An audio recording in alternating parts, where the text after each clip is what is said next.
Hey, what's up, Reefers? This may be the last video you see from me if this ever make it to YouTube. Emily is piloting a plane for the first time in her life. Captain Emily. If I don't see you again, I love you guys. Thanks for all the support. From the water to the sky.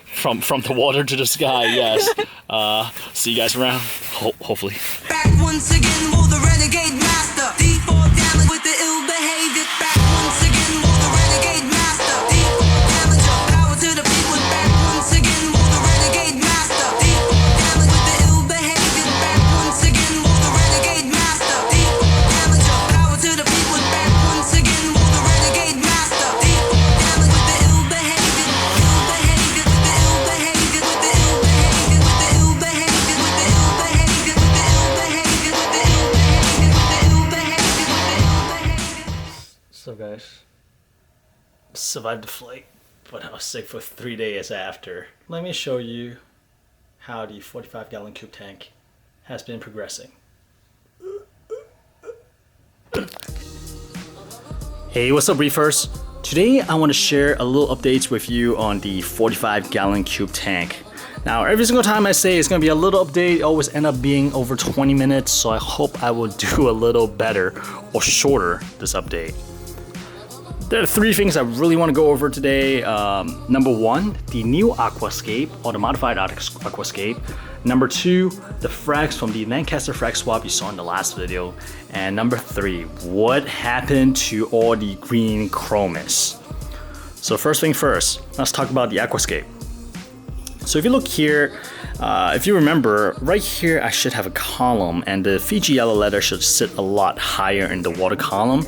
So if you remember a few months back now actually, I sent a batch of Connie rock into curing.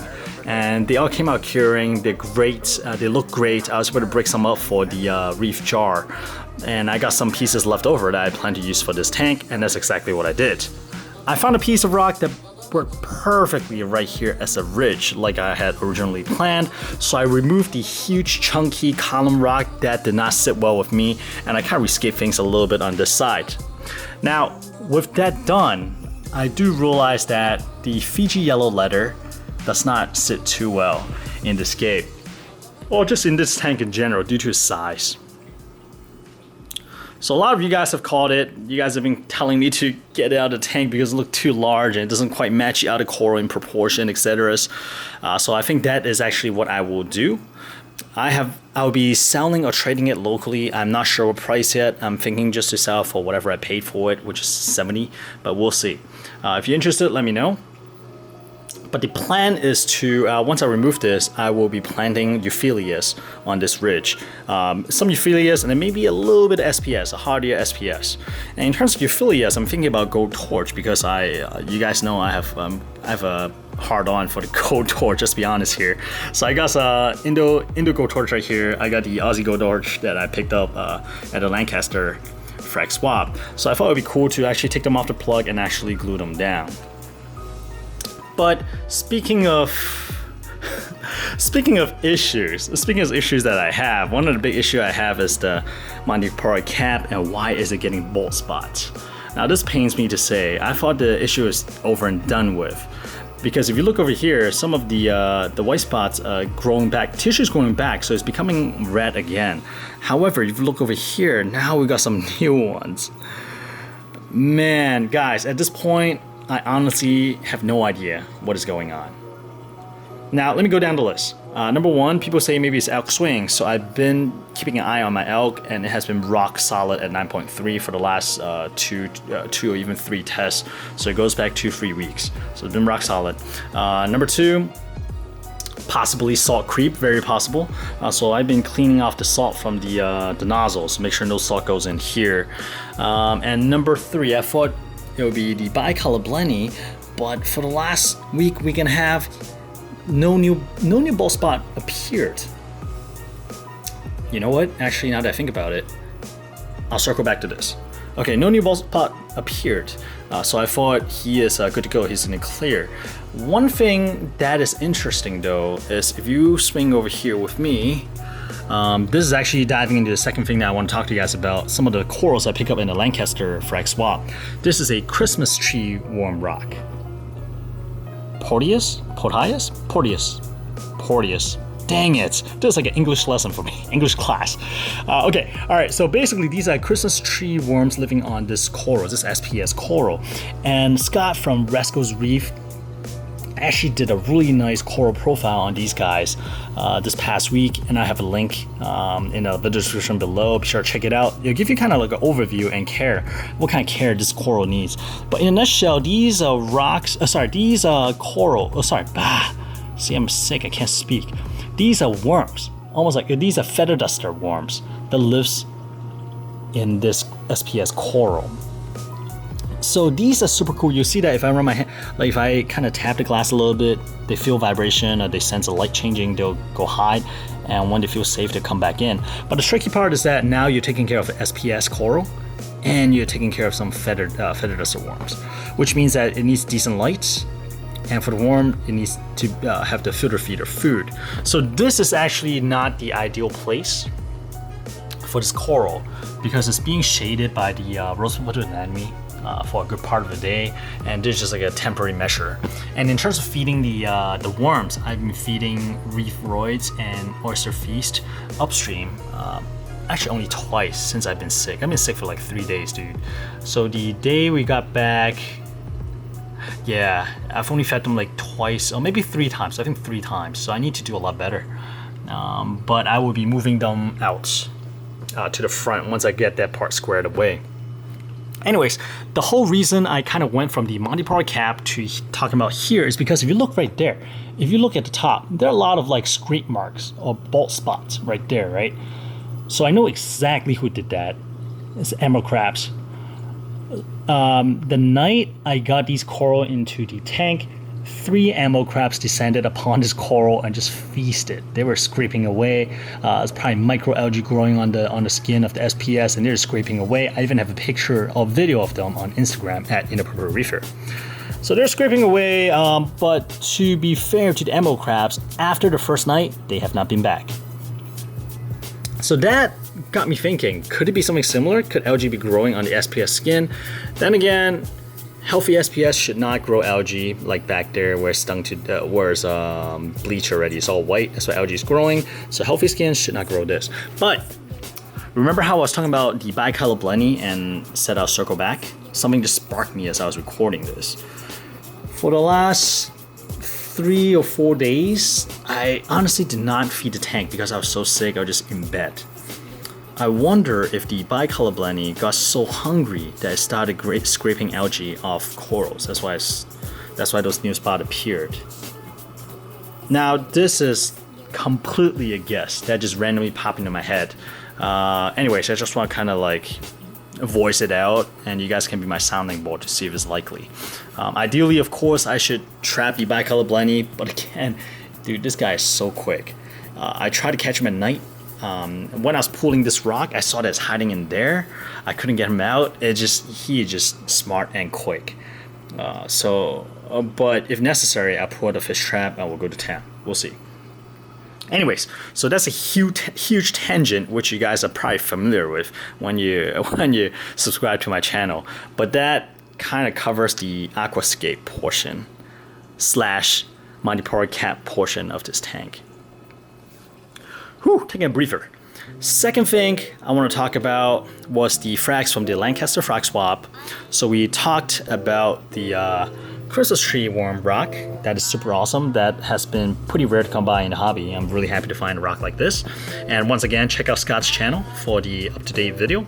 So that's that. Second thing I want to show you guys are the acans that I picked up at the Frag Swap. And this is actually not the best time to show you the rainbow acan because it's looking sorry like this. But trust me, normally it's a lot nicer. Whatever it's doing is doing something funny right now. It's shy, it's camera shy. So we got that going, and then we got the really nice green acans that we picked up from Billy Pipe. Thanks again, Billy. And sliding over here, we got the Aussie Gold Torch that we picked up from Kingpin Coral. Always got great stuff, and always a joy to chat with. And Sean from Kingpin Coral always managed to sell me something. And sliding a little further back, we got the starfish still alive and well. And one of you guys mentioned that you feed yours Reef roids. Actually, you mentioned it on Instagram and you hit me up on YouTube. I saw your comments. Sorry, I was not able to reply on YouTube because I was trying not to die in bed. So I've been trying to feed him. Actually, I just tried feeding him Reef roid. Although it was kind of like a half-hearted attempt. I didn't turn off the flow, so it's kind of like I just squirted under him. He seems to respond. He immediately changed direction and came towards me. So I think next time what I'll do is I'll just shut off all the flow, and I may try like what Billy Pipe does as well. Just mix up a heavier mixture, like less water, of Reef roid and squirt right under the mouth and see if he'll ingest it. So these are the frags that I picked up from the frag swap. Oh, actually, you know what? There's one more. There's that guy right there. So this is kind of like a sneak peek. So that is a pink Mandipora digitata from Fisher Packs. This tank though has been kind of nuts in terms of elk swing, so I'm trying to do better. Anyways, the fact that Mandipora cap is growing well here gives me hope, so that's why I was able to try the Mandipora digitata. Anyways, that is for another time. We'll come back here. Alright, so that are the frags I got from the Lancaster Frag Swap last video. So the next thing I want to talk to you guys about are the Green Chromis. You're like, Inappropriate Reefer, what happened to all the Green Chromises? Did they all die? Well, no. One died and it spooked the heck out of me. Okay, so I count the number of my Green Chromis every morning and every night. It's just something I do. And one night, I noticed one Green Chromis was acting really, really strange. Light was off. Oh, sorry, not off. It was moonlight. All the different Green Chromis went to their hiding spot to sleep, right? Normal. And then we got this one random fish just swimming around frantically. And whenever it goes past the clowns just attack them viciously. That just kind of fed it. It just go crazy. I was like, what's going on? So I look at the fish, no visible damage, no nothing, all the fins are no torn fins. But he's just frantic. And I thought, okay, this fish is not gonna make it through the night. And of course, the fish did not make it through the night. It was stuck to the power head at the end. I honestly have no idea what happened to the fish, but that got me thinking. Recently, the clowns has been noticeably more aggressive towards the Chromis, and I even mentioned that. It's almost like the clowns are prepared to spawn or something. They're just clearing out the territory, and looking at the tank has just become stressful. Now, to be fair, the clowns did not cause any damage to the Chromis physically, but I'm sure psychologically they are not having a good life. And also, the Chromis are getting larger and larger. The smallest Chromis has grown to the size of the largest one, about 9, I think it's almost like 9 to 10 months ago now that I've had them. And they are just producing a much larger bioload. Man, look at the size of that poop on that bicolor blending. Wait till you swim around. Dang. Alright, sorry, I'm easily distracted as you can see. So basically, they're starting to produce a more noticeable bioload, and I can tell from the stuff that my skimmer pulls out, the skimmer is getting darker, heavier, and more. So I thought it is time to go. So, I was able to net all the Green Chromis really easily, and they are actually living in the refugium now. Except for this one guy. This one guy has just been eluding the capture. Although every time I hold the camera and walks up here, he just kind of swim right up to the camera. I almost feel like I can just reach in and just grab him. Well, we'll see if he comes up again this way. Yeah, but this guy has been really smart. I was able to capture all the other Green Chromis really easily. They don't even recognize the net. As soon as I approach the tank, they swim right up. Net just gently scoop them all, most of them up. I just have to do like 2 or 3 passes and they're all good to go. So if you join me down here in my refugium, I should have, well, we got 1 up here, so that means we got 6 down here somewhere. So for the last that's been about 2 weeks now, they've just been like living down here. And once in a while, we'll see some of them flow to the sump. And in the sump, you'll see there's a domino damsel right there. And there's a story behind this. I'll let Past Mookie tell you what happened. Flashback. I want to explain why you have to. So So guys, the Domino Damsel has been picked on by Mustang, and Emily feels really bad about him. So it has been in the tank for about 3 days. I mean, so far they're just kind of chasing around each other. It's not that bad, but she feels bad, especially since it's supposed to be food for Mochi. So we had a bet. I lost a bet. I was supposed to catch a fish and let it go somewhere. So I'm gonna try to catch her. It's gonna. Don't be so sad. She was trying to get me to put it in the You're display saving tank. him. I was like, there's no way. So I'm gonna keep him in the refugium, and then we'll either give it up. I will see locally if anybody wants him, or we're gonna bring him back to the fish store. So there you go. Okay.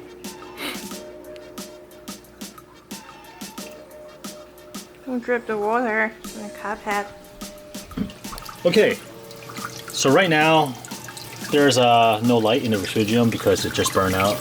Copper is still wet. So You guys will we got the damsel soon. in the refugium. Oh, it's happy. Yeah, like no predator. Like this is a macroalgae forest. Lots of Wait, copepods, what about the algae pods. temperature? Temperature's fine. I mean, Are you heater's right sure? there. Yeah. Okay. I mean, everything's running here, so it's good. So if you guys are local to DC, Maryland, Virginia area, and you guys want a damsel, let me know. Apparently, I have a baby Domino damsels available for adoption right now. Or ask this guy to have another tank. No, absolutely not. End of flashback. All right, welcome back. So that's a story with the little baby Domino damsel. So if you're local to the DMV area and you actually want a Domino damsel, don't know why, do hit me up.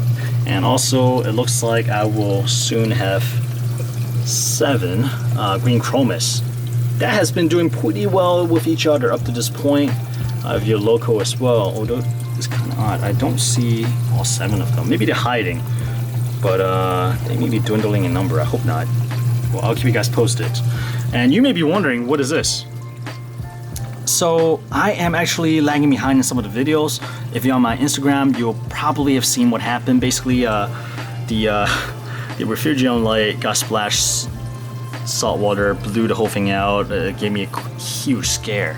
And Zet Lights, a company that I've worked with before, saw this. And Water from Zet Light immediately contacted me saying that, hey man, we got this new refugium light that's ready to come onto market in the US in a couple months. Do you want to try it? I was like, yeah, of course. Do you even have to ask? So here it is. I'm not supposed to talk about it yet because it's not available in the US yet, but soon it will. But so far, just judging from the stuff that is growing and the construction and stuff, dude, I love it. Can't wait to show you guys more about it. All right, guys. So that is pretty much it for this update. Honestly, the 45-gallon tank has been somewhat neglected, and that's an understatement. Usually I don't like to leave things kind of unfinished like this, but again, I have been seriously under the weather for the last couple of days, and I hope you guys are doing a lot better than me in terms of health. And oh shoot, back there you see the jawbreaker is doing really well. It's covering the frag plug now. Mari, our kids are doing well. Look at this, ready to go to college soon.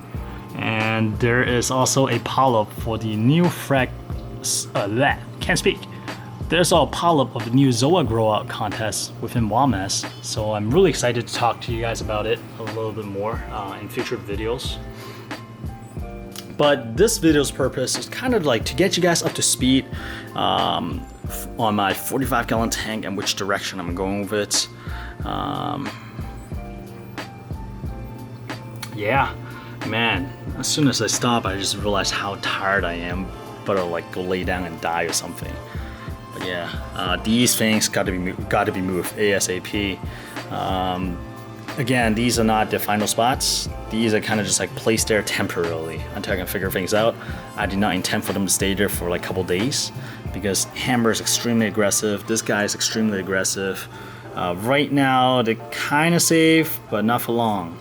I need to move this up, move the Xenia somewhere else, or move this over there. Just lots of things to do, but honestly, I need to get well first, and then I'm gonna address all of these. And of course, I'll bring you guys all along with me. All right, guys, thank you for hanging. Oh, here's a Green Chromis again. Let's try this. What do you guys think? Nope, gone already. Nope, gone already. It was not meant to be. All right, well, thank you for staying till the end of this video. Again, if you're at the end of the video, seriously, hashtag hardcore reef squat. I've not done one of these in a long time. It felt so long. I wish I could do 2 videos a week. All right, fellas, until then, stay healthy. Don't be like me. Don't get sick. And I will see you guys next Sunday at 9:30 a.m. sharp.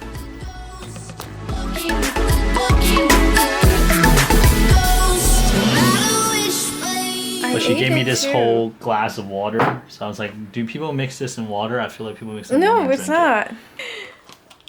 Ooh.